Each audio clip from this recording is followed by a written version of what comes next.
আমরা জানতে চাই, লালমনিরহাটের জেলা প্রশাসকের কাছেও জানতে চাই যে এই কাজে আর কোন কোন অফিসার মদত দিয়েছে। বৈষম্য বিরোধী ছাত্র আন্দোলনে গুলিবিদ্ধ হয়ে প্রথম নিহত বেগম রোকেয়া বিশ্ববিদ্যালয়ের শিক্ষার্থী আবু সাঈদকে সন্ত্রাসী বলা সহকারী কমিশনার তাপসী তাবাসসুম উর্মিকে স্থায়ীভাবে বহিষ্কারের দাবিতে লালমনিরহাটের সচেতন নাগরিক সমাজের মানববন্ধন অনুষ্ঠিত হয়েছে। আবু সাঈদকে সন্ত্রাসী আখ্যা দিয়ে ফেসবুকে পোস্ট করেন উর্মি। বদলি বা সাময়িক বরখাস্ত কোনো শাস্তি নয়। বিগত সরকারের দোসর তাপসী তাবাসসুম উর্মিকে চূড়ান্তভাবে চাকুরি থেকে বরখাস্ত করে তাকে গ্রেপ্তারের দাবি জানান বক্তারা। ভাইরা, এই জন্য আমরা লালমনিরহাটবাসী লজ্জিত যে লালমনিরহাটের একজন অফিসার যে কুলাঙ্গারের ভূমিকা পালন করেছে।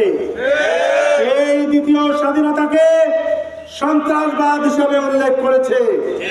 এই দ্বিতীয় স্বাধীনতার মহানায়ক শহীদ বীর শ্রেষ্ঠ আবু সাঈদকে সন্ত্রাসী কর্মকাণ্ডে মদতদাতা হিসেবে উল্লেখ করেছে এবং তার কর্মকাণ্ডকে সারা দেশবাসী উদ্বুদ্ধ হওয়াটাকে তিনি সন্ত্রাসবাদে উদ্বুদ্ধ হওয়ার কথা বলেছেন। প্রিয় ভাইরা, আমরা বলতে চাই, তিনি শুধু সেটি বলেই ক্ষান্ত হননি। তিনি বাংলাদেশের বর্তমান রাষ্ট্রপ্রধান, এই ছাত্র জনতার বিপ্লবের রাষ্ট্রপ্রধান ডক্টর ইউনূসের বিদায়ের কাণ্ডন ঘোষণা করেছেন।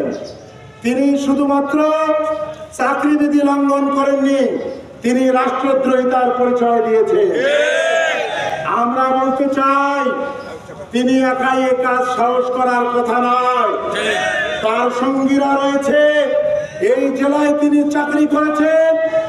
এই কাজ তিনি শুধুমাত্র পরশুদিন থেকে করেছেন তা নয়, তিনি বিভিন্ন ধরনের প্রচারণা, আমাদের কাছে খবর রয়েছে, তিনি বিভিন্ন ধরনের প্রচারণা বেশ কিছুদিন থেকে করতেছেন।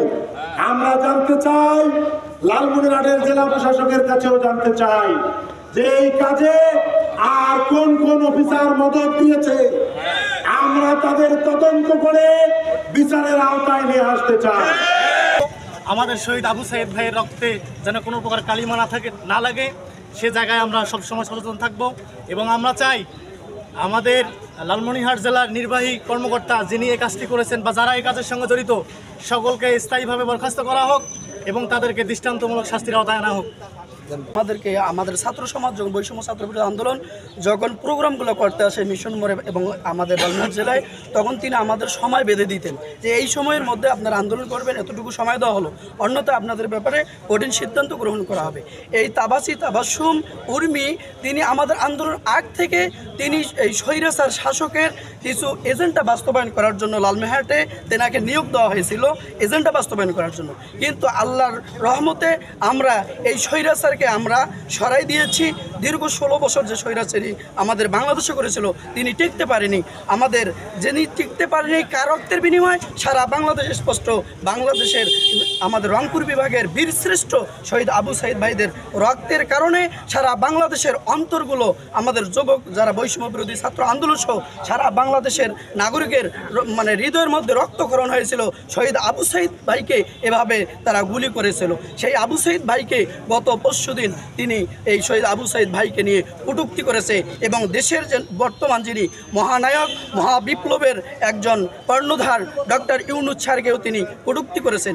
এই তাবাসসুম উর্মি কিভাবে এরকম দ্বিতীয় স্বাধীনতার হওয়ার পর দ্বিতীয় স্বাধীনতা বাংলাদেশ হয়ে গেল, স্বৈরাচার বিদায় নিল, কিন্তু তিনি স্বৈরাচারকে বিদায় না হওয়ার পরেও তিনি নতুন করে স্বৈরাচারী এবং সিদ্ধান্ত গ্রহণ করে আগামী দিনের এই বাংলাদেশে আবার স্বৈরাচারিত করার সিদ্ধান্ত কোথায় থেকে গ্রহণ করার, কোথায় থেকে তিনি আবাস পেল এবং তার সাথে কারা কারা জড়িত তাদেরকেও, শুধু তাবাসসুম উর্মিকে শুধু তাই নয়, তার সঙ্গে যারা যারা জড়িত মদতদাতা তাদেরকেও খুঁজে খুঁজে বাহির করে আমি লালমনিরহাট জেলা প্রশাসককে আমি অনুরোধ করব, তার সঙ্গে যারা মদতদাতা তাদেরকেও আপনারা গোয়েন্দা লাগিয়ে দিয়ে আপনার গোয়েন্দার মাধ্যমে এই রিপোর্ট সংগ্রহ করে তাদের বিরুদ্ধেও আপনি তদন্ত করে তাদের বিরুদ্ধে অ্যাকশন নেবেন।